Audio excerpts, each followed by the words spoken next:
What's going on? Vincent Rapisardi, BigBlueUnbiased.com. In this YouTube video, I'm going to be doing a film breakdown on Daniel Jones. Now, this film breakdown is going to be a little bit different than others that you see on YouTube or anywhere else, because I'm really going to be relying on advanced metrics. I'm not a big fan of just using the eyeball test and subjectively grading a player by watching film. I like the numbers. I like what the facts are telling me, and I think it happens way too often on YouTube where people do film breakdowns and then they just make an assessment of a player just based on a couple plays that they saw here and there. I'm not going to do that. I'm going to give you some highlights here and there to back up those analytics, to back up what the facts are telling us. And I've had this discussion on Twitter a lot regarding film and analytics and which one is more reliable. I really value film when it comes to looking at specific things, like if a game just happened and you want to go back and see a specific play and how that player reacted to that play and what he did and what he could have done better or what he did right. But overall, unless you watch every single play on film from that player, it's tough to make an overall assessment on that player just by watching a couple plays here and there. I mean, even if you watch a game and you watch 20 plays, you might be missing another 20 or 30 plays that could have been good or could have been bad. So that's why I trust advanced metrics in regard to making an overall assessment about a player, because analytics gives you a broader perspective, and it's much easier to compare that player to other players. So on this play, Jones hits Darius Slayton for a 35-yard touchdown pass in Week 5 versus the Minnesota Vikings. Big play, good throw, good catch, touchdown Giants.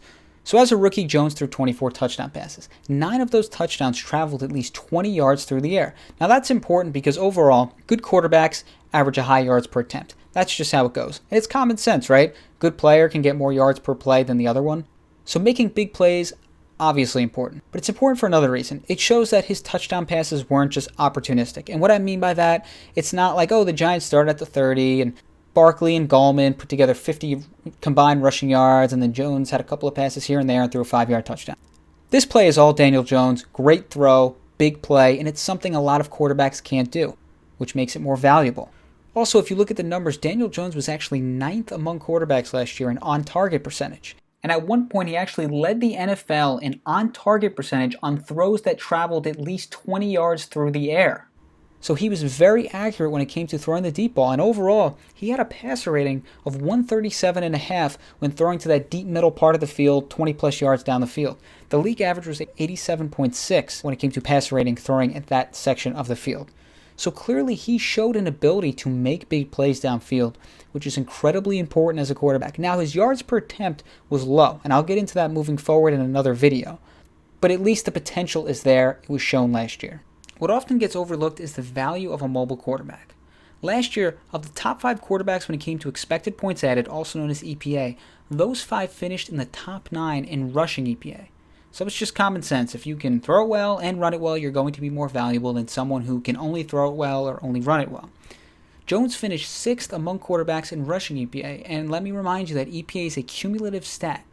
So for him to do that in 12 starts, that's impressive. Now, a lot of people are concerned about the injury risk of running the football too much as a quarterback, but last year, Lamar Jackson, Josh Allen, Kyler Murray, Deshaun Watson, Russell Wilson, those 5 quarterbacks combined for 535 rushing attempts. Not one of them missed a single game due to injury, and that's mainly because of how the rules of the game have changed. And defenders they don't want to hit quarterbacks. You can't touch their head. You don't want to be anywhere near a quarterback when he's ready to slide, because if you hit him, it's a 15-yard penalty. As a quarterback starts to run out of bounds, you don't want to hit him. That could be a penalty too. So defenses are just like, whatever, you're probably going to slide, you're probably going to run out of bounds, so we won't hit you. But the efficiency aspect of being a good running quarterback and being able to scramble is incredible. There were 19 quarterbacks last year that scrambled at least 15 times. They averaged 7.6 yards per scramble. I don't know why people aren't talking about that more. And Jones was really good at that last year. He was 3rd among quarterbacks with at least 20 scrambles in that category. He averaged 8.4 yards per scramble. That was good for 3rd among quarterbacks. He also rushed for a first down on 46.7% of his rushing attempts, which was 2nd among quarterbacks with at least 25 rushing attempts. So we're going to look at a play here, Week 4 against the Washington Redskins. And this is a 3rd down and 13.